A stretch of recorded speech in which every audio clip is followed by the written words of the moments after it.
مرغ باغ ملکوتم، مرغ باغ ملکوتم، نیم از عالم خاک. دو سه روزی قفسی، دو سه روزی قفسی ساخته اند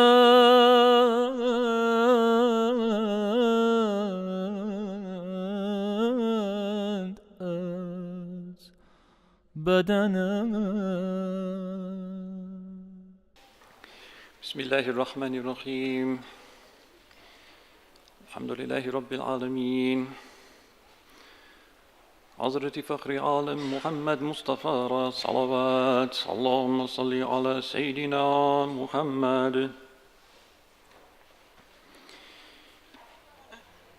2 days ago we began working through this characteristic ghazal poem, lyric poem of Mevlana Hazrat Jalaluddin Rumi Balkhi, Qaddasallahu Sirra, and we immediately became lost in the depths, and we only completed 2 lines. I think there's 13 or 14 lines in this particular ghazal, so I'll try and move a little bit faster this time.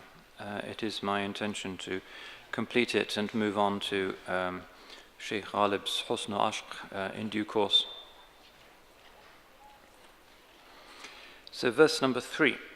تو همچو وادی خشکی و ما چو بارانی، تو همچو شهر خرابی و ما چو معماری.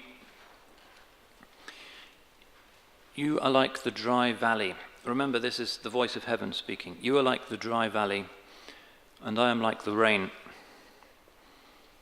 تو همچو شهر خرابی. You are like a ruined city. و ما چو معماری, and we are like the architect. Very characteristic, an emphasis on the absolute faqr, darwishi, poverty, the neediness of human beings. The dry valley, what can it be if the rain doesn't fall? The ruined city without builders and an architect, what can it be? And that's what we are. أنتم الفقراء إلى الله. You are the needy of Allah, the poor, the helpless.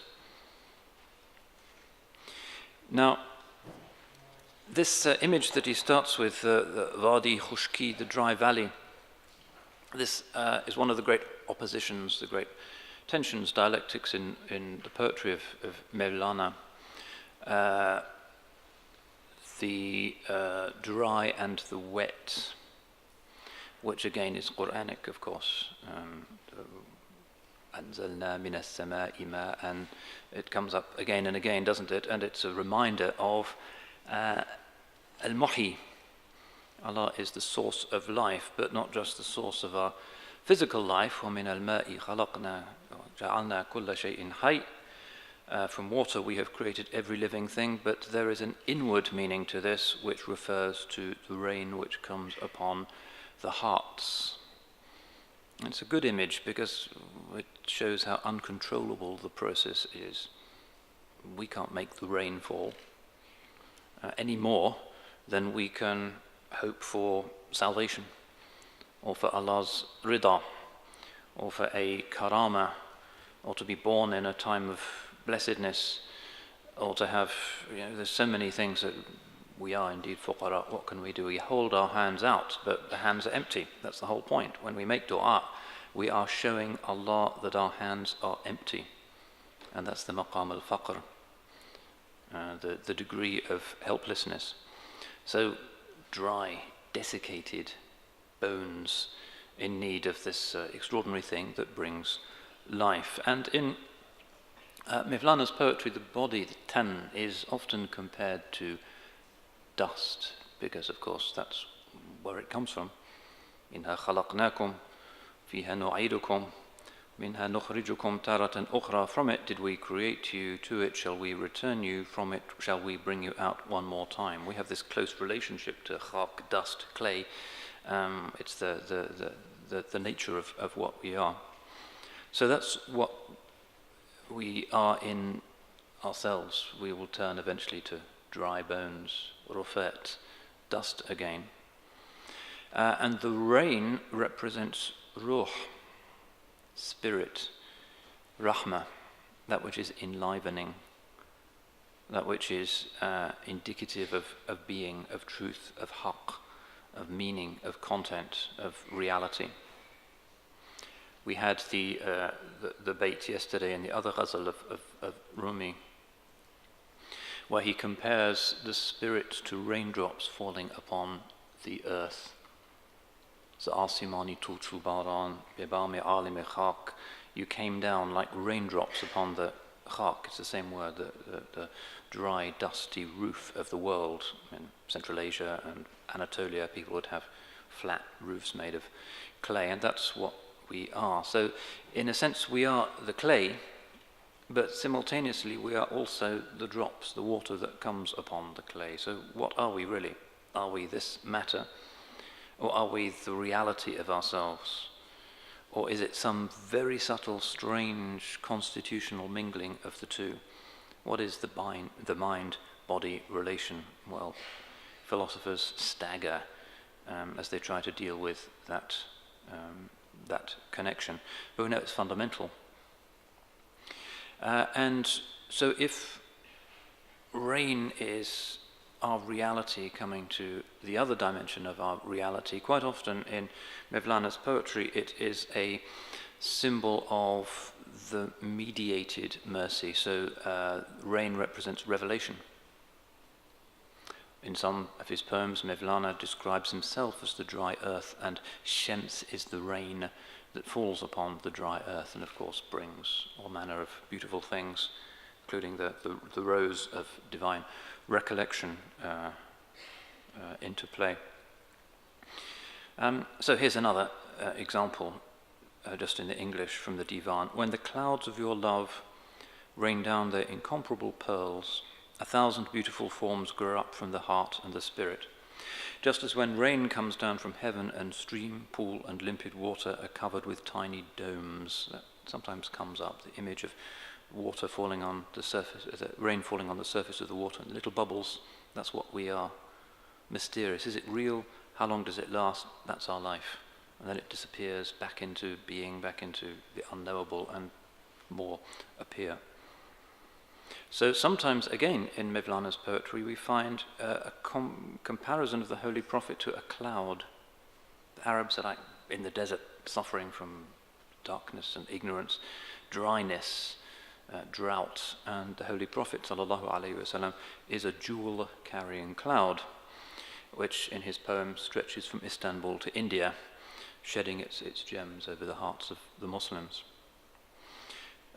This is often also identified with another of his polarities, which is that between suffering and healing, or between misfortune, difficulty, hardship on the one hand, and mercy on the other. He speaks of zahma and rahma. The world is full of hassle. What we crave is rahma, mercy, that which makes sense of it all and which gives us hope and shows us the meaning. And here again, one of his favorite images is the thunderstorm. And we'll see this, inshallah, when we look at the Husn o Ashq poem, that beauty and love are born in the middle of a thunderstorm. And that means a lot. Ancient Arabian imagery even. Everything is dry, maybe there's a dust storm. Suddenly, just when it seems like the end of time, there's an incredible thunderclap and the heavens open and there is the rain. And so the idea of the mercy coming in the midst of the jalal or the rigor is another very important one. And again, on Saturday we looked at that strange hadith where Allah subhanahu wa ta'ala says or will say, "Aina al-mutahabbuna bi jalali." Where are those who loved one another for the sake of my majesty or in the context of my majesty? The ulama have said a lot about this, but it has something to do with it's through hardship that love comes to fruition. And of course, in our tradition of metaphorical romance from the Layla wa Majnun stories, on Husn o Ashq is, in a sense, consummation of all of that, you have this idea that love comes at a price. You weep tears of blood. It's through the rigor, the extraordinary pain of separation, misfortune. Layla's encampment has disappeared through that hardship, that zahma, that eventually the fullness of the consummation takes place. So he uses this image: we are like the dry valley, Allah's mercy is like the rain. And then in the same line he says that we are like a ruined city, and the creator is the architect. And again, another big image in our civilization, in our poetry generally, the idea of the shahr, or the city. And this is another ambiguous one, because it's not really clear whether this is a good or a bad thing, just as it is the case with human beings. وَهَدَيْنَاهُ النَّجْدَيْنِ, we guided him to the two paths, but just being human doesn't mean that you're good or bad in your current reality. It's just a kind of, like a city, who knows what goes on in the city, but the form is there. So we have a rich idea in our civilization of the city being a place that's morally ambiguous, but also a place where things happen. And we saw his image of the bazaar, the marketplace. A lot of marketplaces in Rumi, and it's not just the place where you expend the coins of your capital in order to, as it were, anticipate Allah's generosity in granting you salvation in eternity. Bazaar is a place where things are on display, where things are shown. So he has a long, complicated ghazal, which is a strange conversation between the roots of a tree. And the roots of the tree are saying, look at us, we're amazing, we go down and we do all of these things and we're perfectly formed, but nobody knows about us. Nobody can see what we are, and we aspire to our bazaar, which doesn't mean they want to be on sale in a market. It means a place of exposition, a place where they are to be seen. So a city is a place, a mazhar, a locus for the manifestation of different possibilities, specifically human possibilities. A city is a human entity. So the famous poem of Hacı Bayram Veli, who is the patron saint, if you like, of the city of Ankara, Çalabım bir şar yaratmış, iki cihan arasında, bakacak didar görünür, ol şehrin kinaresinde. My Lord has created a city between two worlds. He's talking about a number of things here, but he's really talking about human beings, or the human soul as a city. And when you look closely, you can see at the edge of that city the loved one, Didar, the beloved, ol şehrin kinaresinde. So it's ambiguous. Do you want to be in the center of it, or do you want to be outside it? And if you look at the place where we are now, why is it that the big Mevlevihanes of Istanbul are not in the city center, but are kind of on the edges? The biggest one, of course, is the one in Galata, which is not in Istanbul at all. Traditionally, the Asian side is the city of Üsküdar. On the other side of the Khalij, or the Golden Horn, you have Galata or Pera. And this side is Istanbul. But we're outside the city's gate, so we're not in Istanbul here, we're outside, as in Hacı Bayram's poem. And the Sultan, when he came, would ceremonially leave the city. There was a special ceremony for him leaving the city gates, and he would come to the gate, go down, sit up there to watch the dhikr, the sama'. And the reason why they did this was to get away from the disturbances, the worldliness of the city. An ambiguous place of vice. So here's a little poem that I like. Kim ki İstanbul içre tevbe edip dirse bir dahi içmezem sahba, i'timad elemen sezmi anen Galata ihtimalı var zira. The great ambiguity of Istanbul's traditional geography was there's all kinds of, like for instance, if you were a woman and you'd had an argument with your husband and you went off in a huff, you'd go to Üsküdar, over the sea until he'd seen reason, then you'd come back again. Lots of sort of stories about that. Mother-in-law is always in Üsküdar. But on the other side of the Golden Horn, you have the Europeans, you have the Christians, you have the Greeks, the Armenians, the Italians. So you have alcohol. no alcohol in this part of town, but there's alcohol over there. So in this poem, he's saying, watch out for the one who says, I made my tawbah in Istanbul, because Galata is not so very far away. And the pun is, of course, Galata is like Galat, which means a mistake, because the place is full of the brothels and the gambling dens and alcohol. So, and that's our condition. We can repent in this wonderful place, but there's always the possibility of backsliding. So that's the ambiguity of the city in this.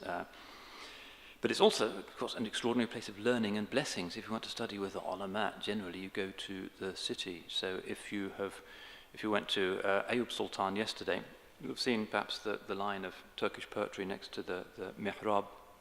Yetişmez bu şehrin halkının bir ni'meti bari Habibi Ekremin Yara Aba Ayyub al-Ansari.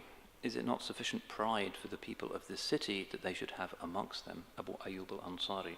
If it was just him that was here, that would be enough to make this an extraordinary city. So there's blessings and miracles here as well.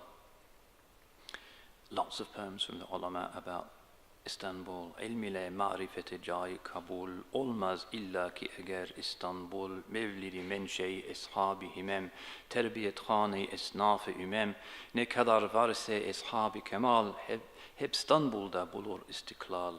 So on. They're always going on about this. Sometimes poems written to kind of boast of the fact that they've got big jobs in the big madrasas in the cities where their sort of younger brothers are off in some little town in Anatolia or Bosnia. So,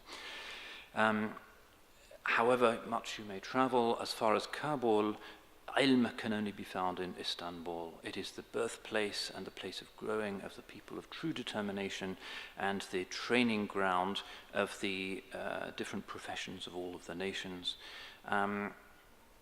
However much scholars may develop in other places, their full independence as scholars only takes place in Istanbul. So lots of boasting poetry like this. One more. Bir kanini amdır ki anın gevheri ikbal, bir bağı iremdir ki gülü izzu aladır. Herkes erişir anda muradına aninçün, dergahları melce erbab-ı ricadır. Kalay maarif satılır suklarında, bazari hüner me'adeni ilmi ulamadır. Which is by Nedim, who's one of the great, really fancy Baroque Ottoman poets. It is the mine of blessings. In the mine of blessings, this is the most favored jewel. In the gardens of Iram, this is the most beautiful rose. Whoever comes here shall find that which he desires. Its dergahs, its places of Sufi gathering mainly, are the place of resort of people of high aspirations. The treasures of knowledge are on sale in all of its markets. It is the quarry of ilm and of the ulama. So, again, just another example of how the city is an ambiguous place. Countryside, sometimes a place which is healthy and pure, rather like the ancient Arabs had the idea that the desert around Mecca was a healthier place for children to be brought up in, but the city is where it's at. So that's the ambiguity of the human soul in the complex metaphorical language that these poets like.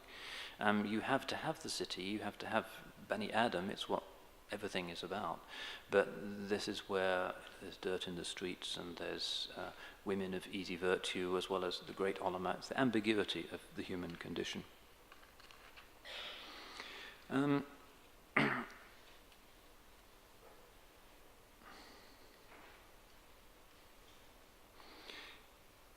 Okay, enough Ottoman poems. Let's go back to the ghazal. Verse number 4. بغير خدمة ما که مشارق شادی است نادید خلق و نبیند ز شادی آثاری. So again, this is the voice of heaven. Apart from serving me, khidmet ma, which is the rising places of joy, mashariq shadi ist, people have never seen and never will see any sign of joy. Again, characteristic of Mevlana. You're looking for happiness, you pursuers of dunya, you're on the wrong track. The true joy is to be found here. And this is again Quranic. وَمَنْ أَعْرَضَ عَنْ ذِكْرِي فَإِنَّ لَهُ مَعِيشَةً ضَنْكًا وَنَحْشُرُهُ يَوْمَ الْقِيَامَةِ أَعْمَى. Whoever turns away from remembering me shall have a kind of miserable, sorry life, and will be resurrected on the last day blind. So,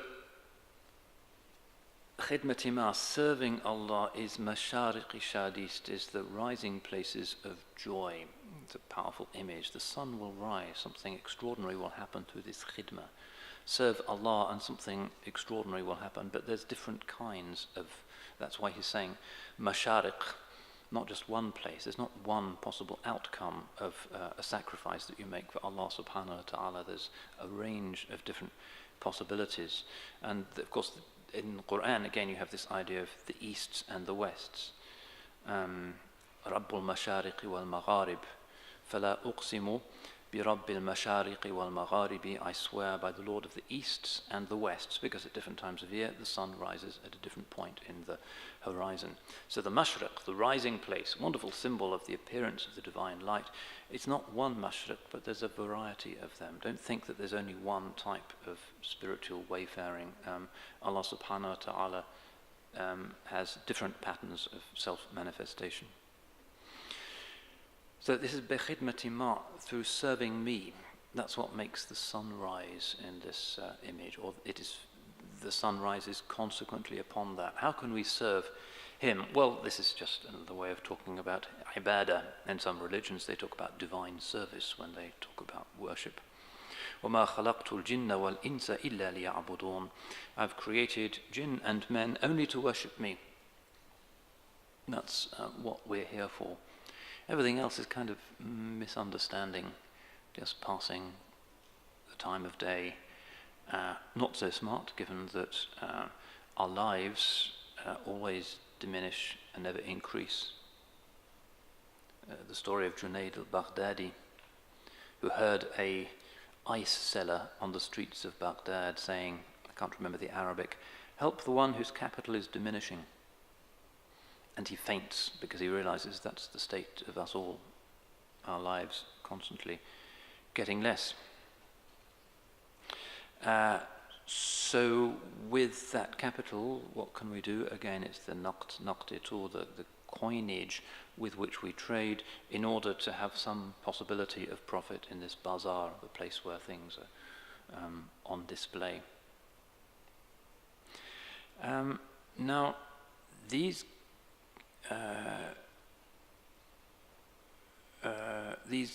gifts and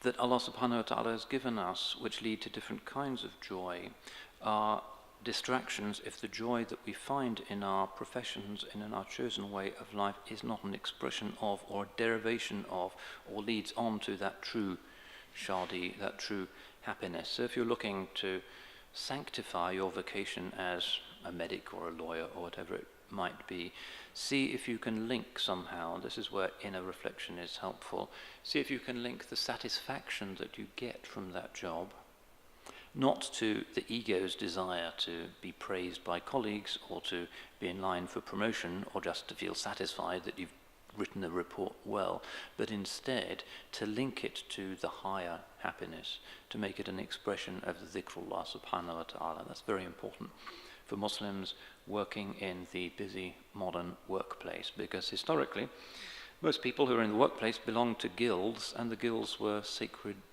sort of fraternities, the asnaf. If you were in Istanbul a couple of 100 years ago and you wanted to learn anything, bricklayer or tasbih maker or whatever it might be, you would join a guild before you're allowed to do anything.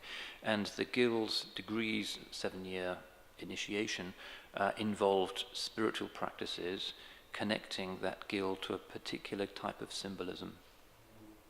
We've lost that nowadays. They just don't tell you the symbolism of anything when you go to a modern university. It's just mechanical inculcation of information. It's important for us, when we find joy in what we do, to turn that into, or to find ways of connecting that to the joy that we find in the dhikr of Allah subhanahu wa ta'ala. Otherwise it's in opposition to our religious life, in which case it just swings and roundabouts. We pray and we're happy with the dhikrullah, and then it's back to the operating theatre or whatever it might be, and we go down again. It shouldn't be like that. It should be a continuum of going up. Of course, the nature of things is that we have ups and downs, but the net movement should be upwards. Otherwise, we'll end up feeling disconsolate. So in his prose work, the Fihi Ma Fihi, Rumi says this: in man there is a love, a pain, an itch, and a desire such that if 100,000 worlds were to become his property, he would still gain no rest or ease. These people occupy themselves thoroughly with every kind of craft, skill, and position. They learn astronomy, medicine, and other things, but they do not find peace of mind, because their goal has not been attained. After all, the beloved is called heart's ease, since the heart finds ease through him. So how could it find ease and peace truly through others? All these entertainments and goals are like a ladder.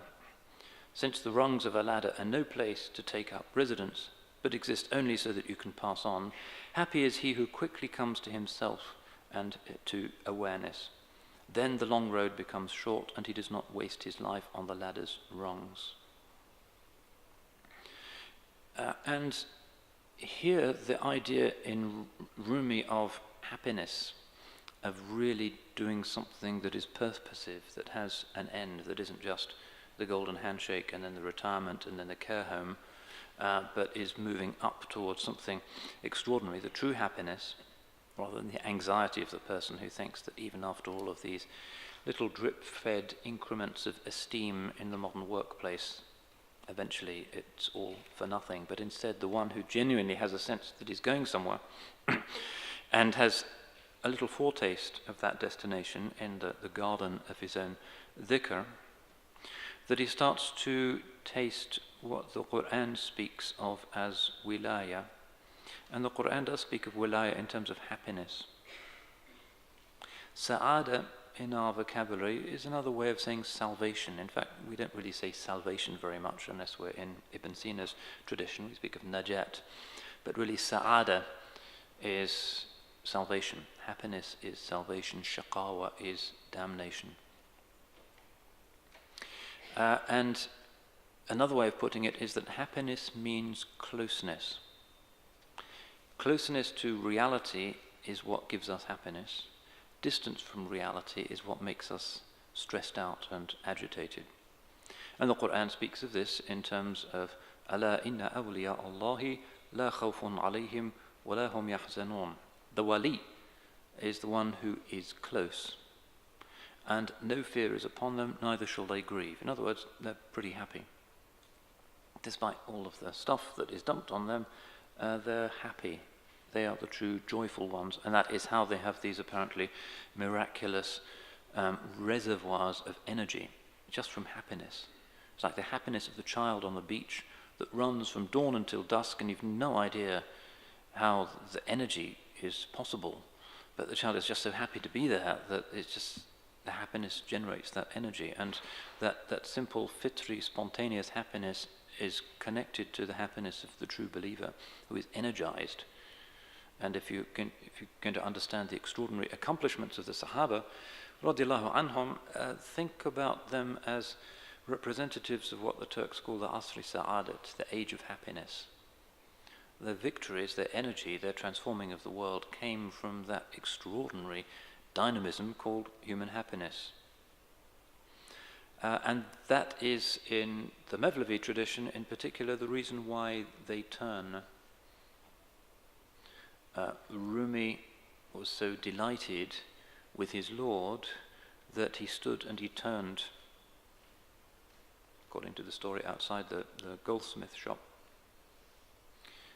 He heard the tinkling of the goldsmith's hammer on the gold, and it just reminded him of the name of his Lord, Allah, Allah, Allah. And he stood up in the market and started to turn. That's joy. And we don't have enough of that joy, I think, in our communities nowadays. We have the kind of zahma, agitation, lack of it. And that's just because of the weakness of our connection to the one who continues to be al-Qarib. But Allah subhanahu wa ta'ala has told us to look at the world, and we can find it in that. We can find it in nature. the deep, joyful stillness that comes through the contemplation of Allah's signs. Shaykh Sa'di says, "Bejihani khurram as anom ke jihan khurram as ust." I am delighted in this world because this world is delighted in him. The happiness that the world displays, the joy of the flower, of the beauty of young people, the delight of children, the joy that is intrinsic in the nature of the world. We are in this place between the tombs of Sayyid Nizam and Merkez Effendi. This whole district is called Merkez Effendi. We might talk a little bit more about them later on. Merkez Effendi is a very, very popular mazar, and you should walk just up the road, and it's the brick minaret that you can see from outside. It's an extraordinary place. Merkez Effendi lived in the early 16th century, in the time of Kanuni Sultan Suleiman, and his sheikh was Sunbul Effendi. Merkez Effendi was a fairly ragged, rather unremarkable dervish, but he loved his sheikh.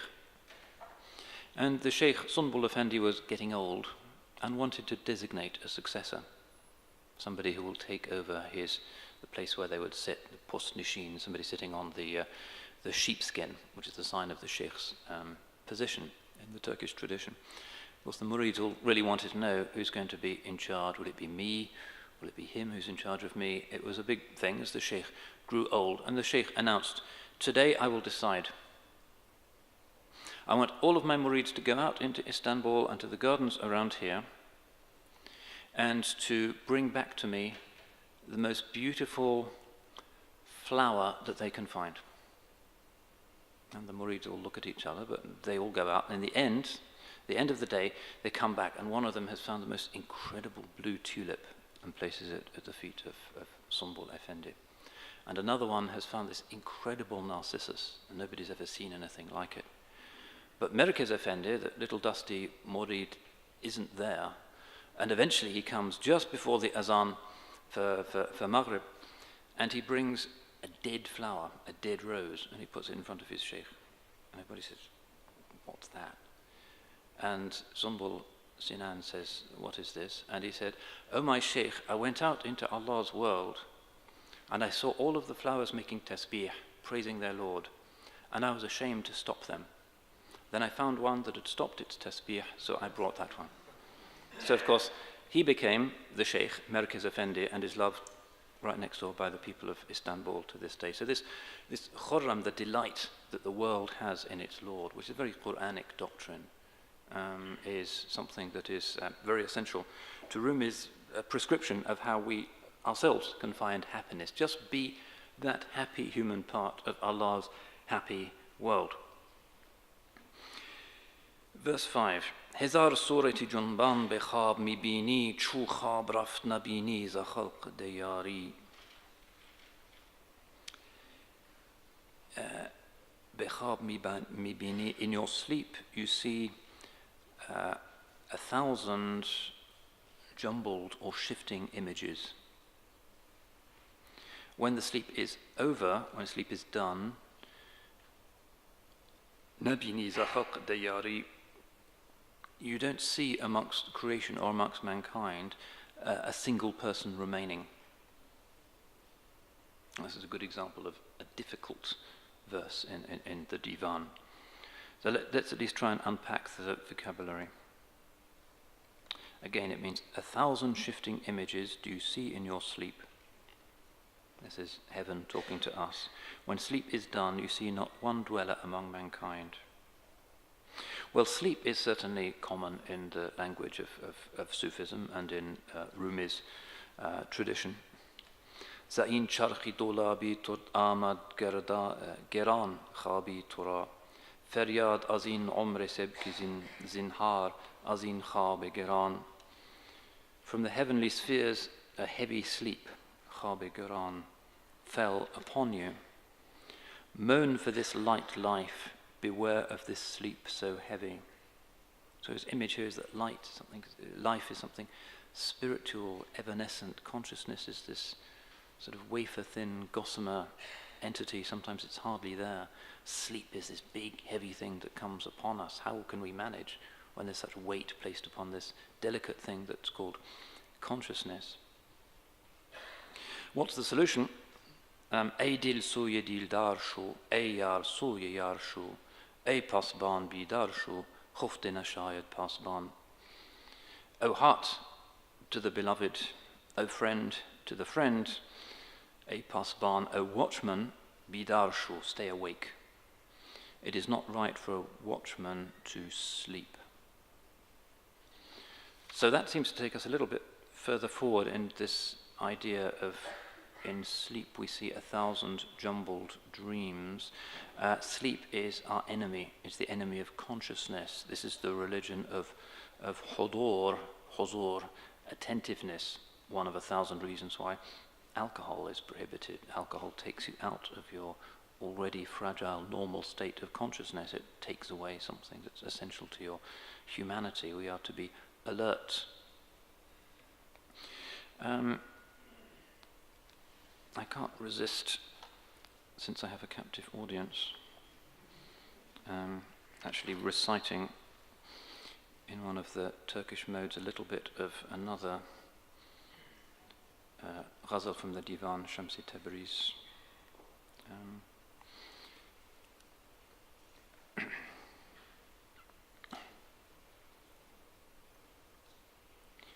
Ey aşıgan,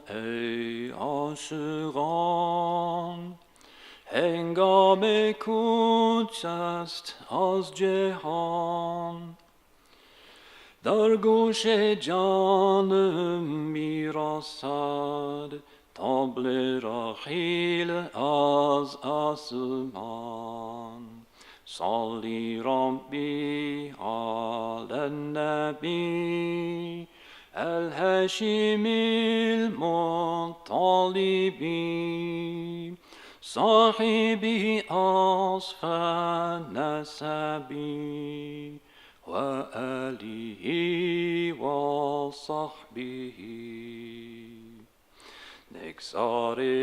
نگذاربان برخسته قطارها آرسته از ماه لالی خسته چه خفته اید ای کاروان صلی ربی علی النبی الهاشم المطلب صاحب أصفى النسب وآله وصحبه این بانگ از پیش و پس بانگ رحیل است و جرس هر لحظه نفس و نفس سر می کند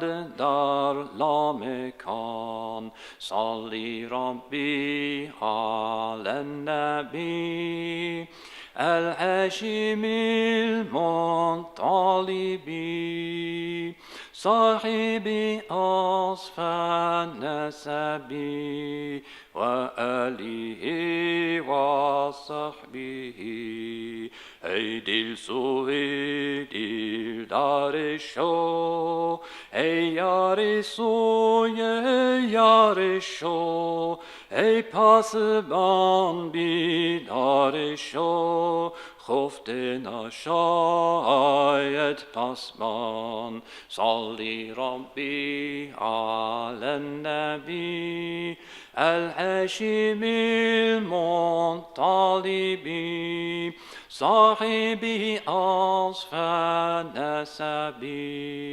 وآله وصحبه. That was the easy bit. Let me try and translate that. The tune, incidentally, is by Ali Ufri, who was a Polish Muslim who was captured in the Crimea in the 17th century. But he'd been a court musician in Poland, and he became a court slave at the Enderun school in Topkapı in Istanbul, and learnt Turkish music and became an important composer for the for the religious orders, particularly Aziz Mahmoud Hudai. If you visit that place in Üsküdar, he became from the Jalwati Tariqa. And he's interesting, one of the great innovative Ottomans. Ali Ufki was the first one ever to derive a notation for Islamic music. He actually wrote it down, which is difficult because Islamic music doesn't just have 12 semitones in the octave like Western music, but it has more subtle gradations, quarter tones, microtones. It doesn't have harmonies, perhaps as a result of that, but it has these extraordinary 200 or 300 modal systems, and many of the sheikhs buried here were masters of that modal system. So Ali Ufki, an important figure, with his Majmu'a-i Saz Söz, which means the anthology of words and music, which still exists. We have a copy in the British Library in London, and the music from that era is hence, as a result, accessible to us.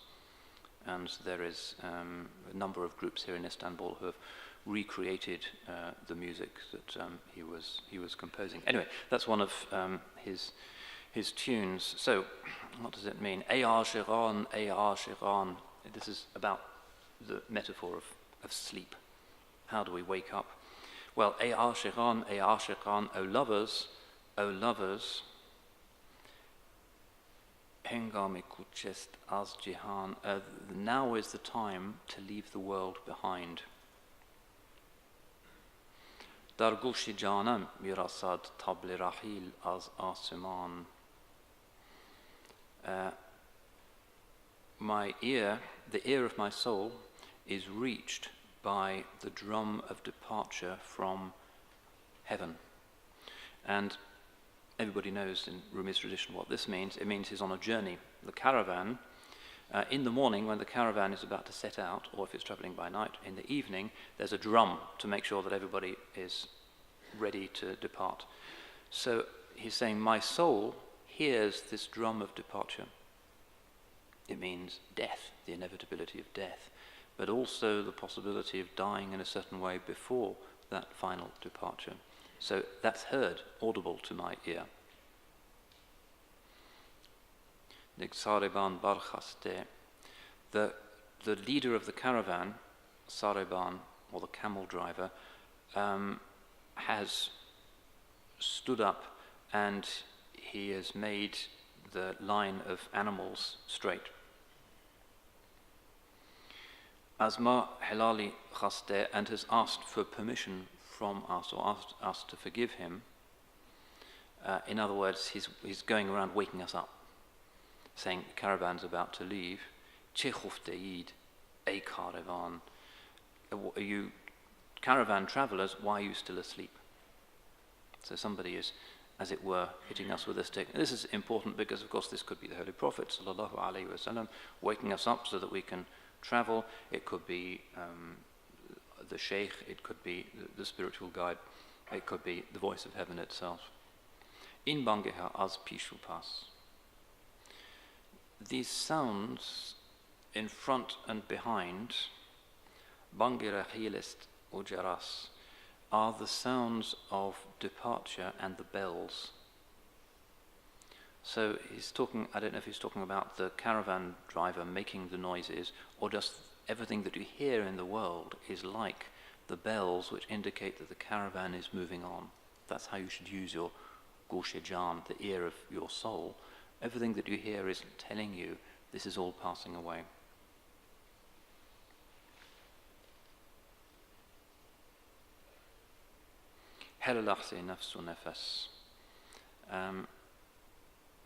In every moment, nafsu nefes, a soul and a breath, sarmikonad dar la mekan, is traveling to la mekan, the place that is not a place. So you hear noises in the world, and that should remind you that in every moment somebody is traveling on to that place that is not a place. Incidentally, if you sometimes hear in Istanbul, and you can hear it here sometimes, and from the place where we're staying, something that sounds like an azan that's coming from the minaret, it's not at the time of the azan, you can't work out what he's saying, they still maintain the tradition here of announcing from the minaret the death of a local person.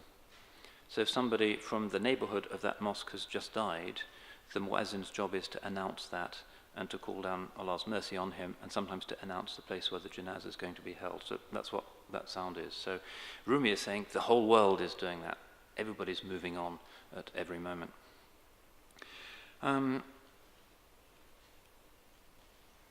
Okay, so then he talks a bit about the dangers of this sleep. And then, Ey dil soye dildar sho, O soul, seek the one who ravishes the soul.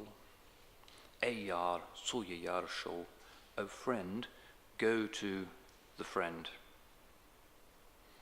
Ey pasban bidar sho, O watchman, wake up, be wakeful. It's not right for a watchman to fall asleep. That takes us back to the point that Rumi is making in this particular ghazal.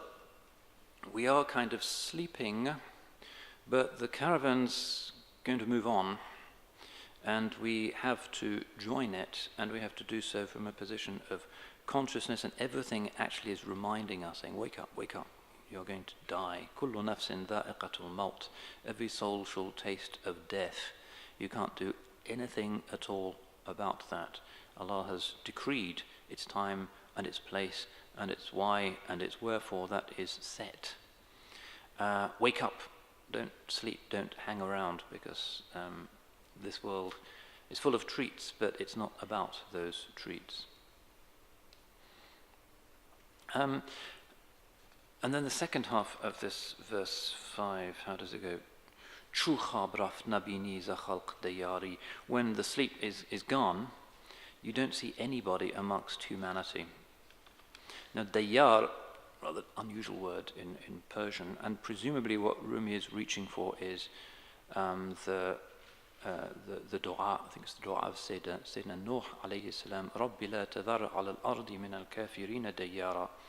O Allah, do not leave one dweller upon the earth of the unbelievers. So, knowing that his audience were aware of that usage of this slightly unusual word, dayyar, Rumi is saying that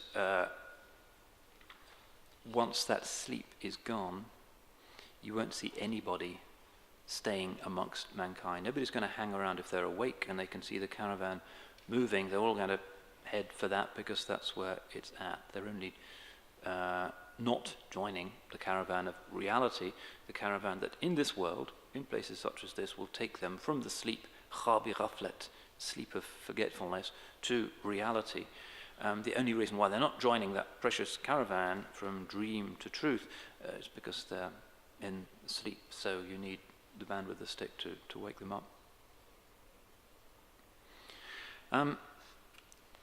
Verse number 6. Biban cheshmi kaj ve bargoshaye cheshmi khirad ke nefs hemchu khar uftad ve hirs afsari. Biban cheshmi kaj. Close your wall eye. And some people have an eye that's not focused, that's not in the right direction. Close it and open cheshmi khirad, the eye of wisdom. And again, this is about the idea of waking up. Bidar shodan. Kenafs hemchu khar uftad. Because the lower self, the nafs, is like a donkey. Wahirs afsari, and its desire is its nose bag. Classic Rumi image. The nafs is like a donkey, and it just wants to move from mouthful to mouthful, pleasure to pleasure. It's just a donkey. And the desire, the shahwa, hawa, is something that's like attached to it, a nose bag, and that's the state of modern man, really. The function of modern civilization seems to be just to give people bigger and bigger nose bags. That's all it is, but there's no final telos, no final point to people's lives. A civilization that doesn't have a higher mission, that doesn't seek to transform people into something that's categorically above their desires. It doesn't give them a horizon of eternity, of nobility, of the sacred. It's just about the nose bag. And because The nose bag's pretty interesting nowadays, particularly thanks to the electronic treats that we have. We're quite content just to be donkeys, standing still, munching and munching and munching. But Rumi is saying, don't be like that. That's what the nafs is. You're not really a donkey. So we have to close the crooked eye and open the eye of wisdom. And again, the eye, cheshm, ayn, fundamental in our literature. And this is Quranic as well. He's not talking about the eye that is one of the panj khawas, one of the 5 senses. He's talking about the inner eye, inna sam'a wal basara wal fu'ada. The Quran says that hearing and the eyes and the eyesight and the heart as an instrument of perception, cheshmi dil, or here cheshmi khirad, the eye of wisdom. So Rumi says, this is in translation, though the lover has sniffed the musk in remembrance of me, that's like hearing the drum of the caravan drover. Only a beginner on the path wanders around like a child saying, where? That's the beginning religionist. He hears the tabli rahil as asuman, the drum of departure from heaven. He's not used to looking up, because donkeys don't look up. He's saying, where is this?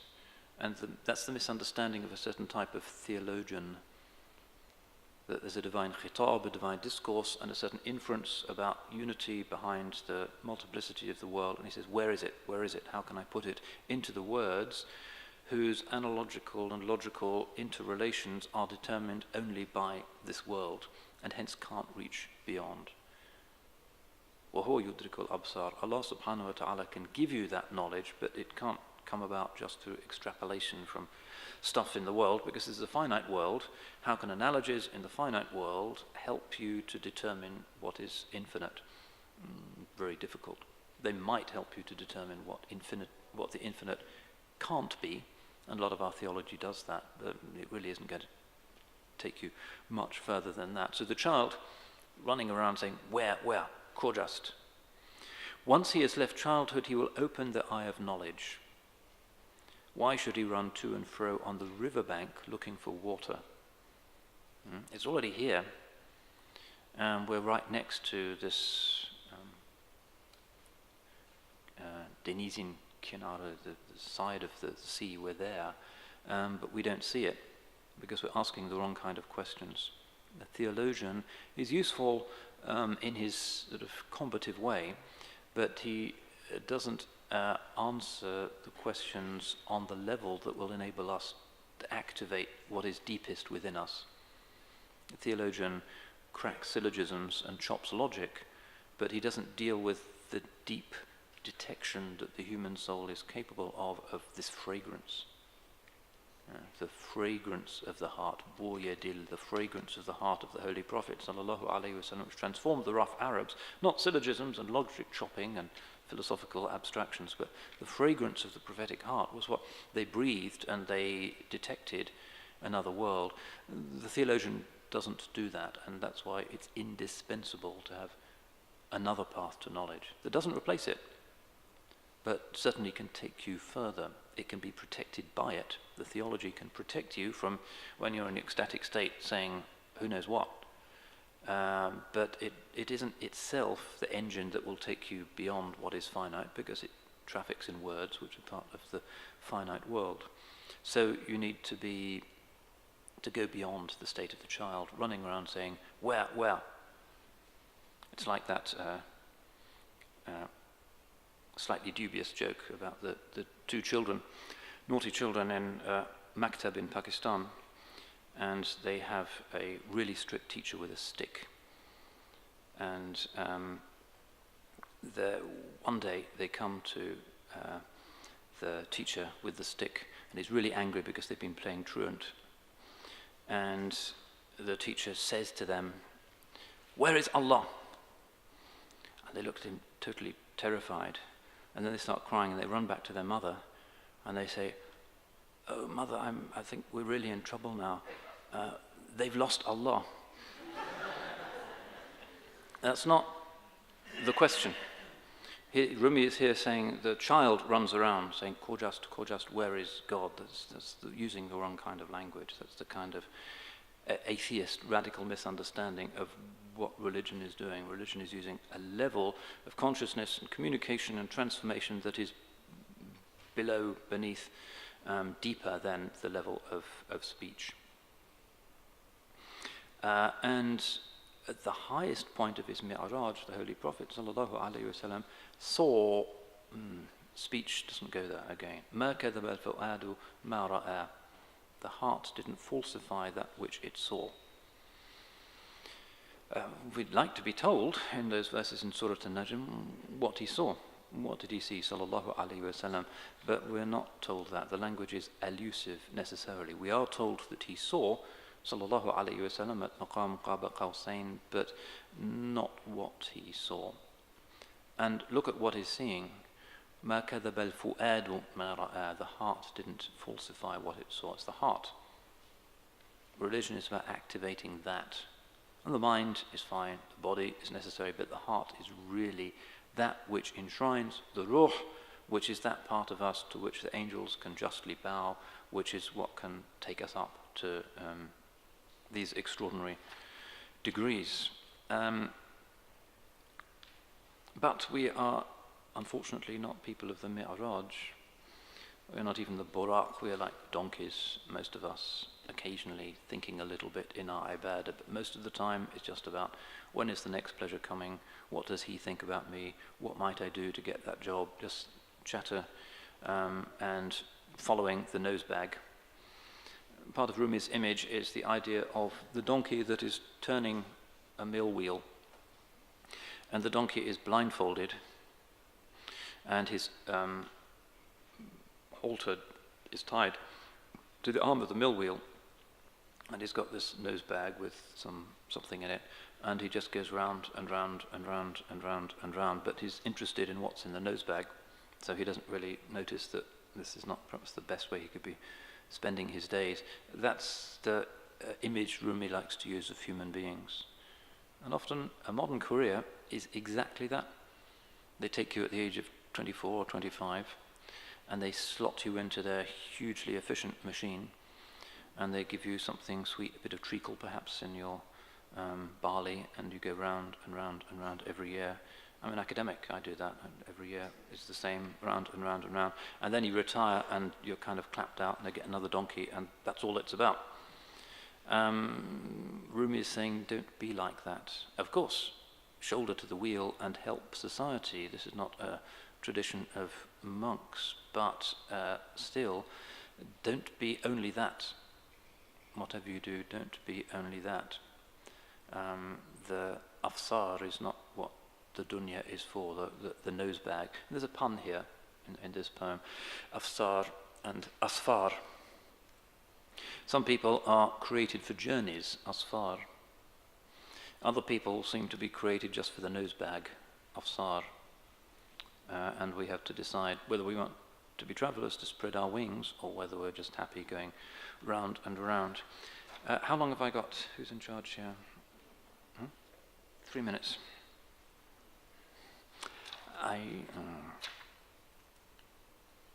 don't think I can do number 7 now.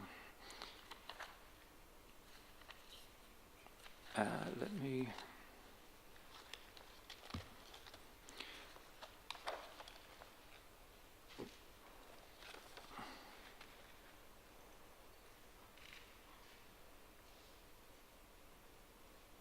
Let's just remind ourselves about Merkez Effendi and Sayyid Nizam. Getting questions.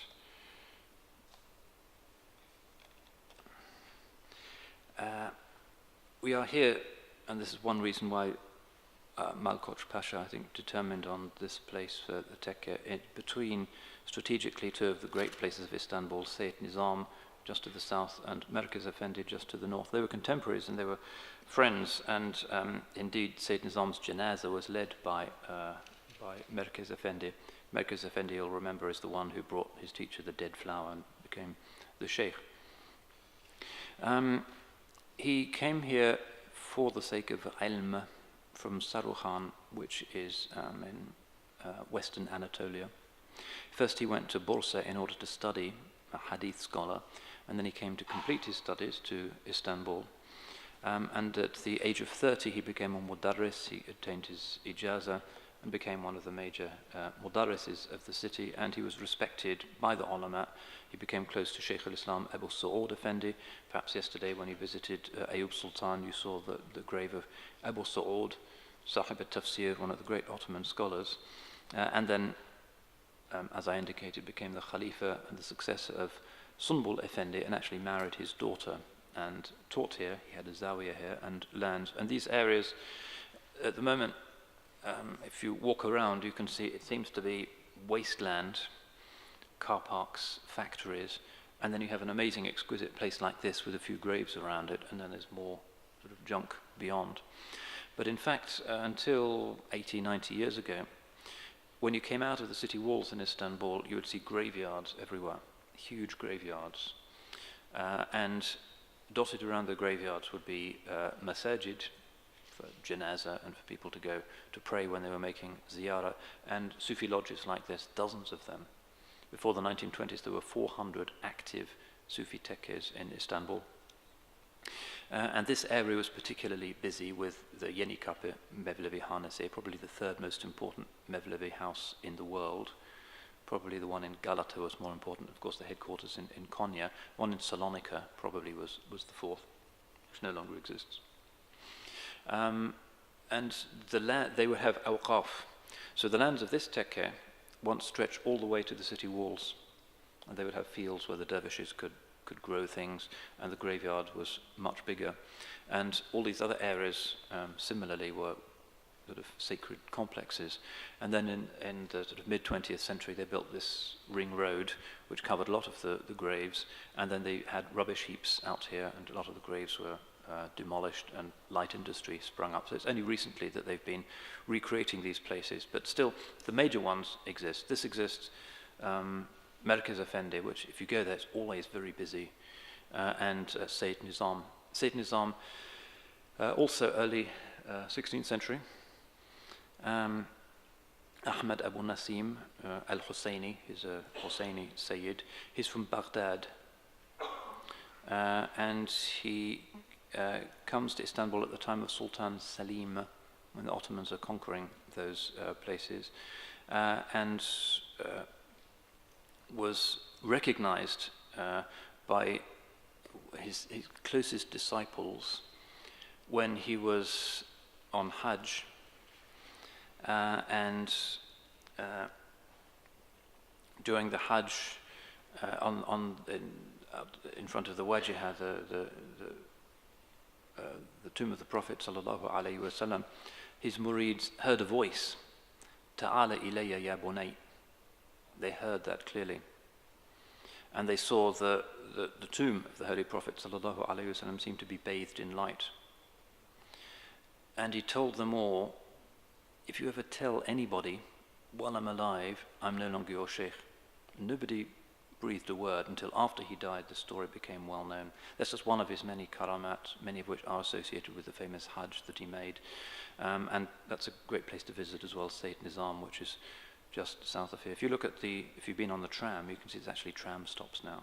Sayyid Nizam, and then Merkez Effendi, Cevizli Bagh, which is the one just up here. So this is an extraordinary place. This is not some kind of rust belt. This is some of the most blessed places in the Islamic world. We're here and continue to be here. So inshallah, in these places we will observe the correct adab, because none of us probably really deserves to be in this place where so many great ones have achieved their spiritual breakthroughs and gone into long retreats. The cells underneath the building, perhaps you saw where the dervishes would go into their chilla, their retreats. This was a way of real, complete dedication to Allah subhanahu wa ta'ala. A place that was beautiful, sheikhs would grow roses and the sultan would visit, also a place, a very serious spiritual work. So we ask Allah subhanahu wa ta'ala not to deprive us of the blessings of this place, and to give us correct adab, and to help those who are reviving and resuscitating these places to be inspired with true vision and to accept their intentions, and inshallah to multiply these places and to make them once again places where hearts may be healed. Assalamu alaikum wa rahmatullah wa barakatuh. مرغ باغ ملکوتم، مرغ باغ ملکوتم، نیم از عالم خاک. دو سه روزی قفسی، دو سه روزی قفسی ساخته اند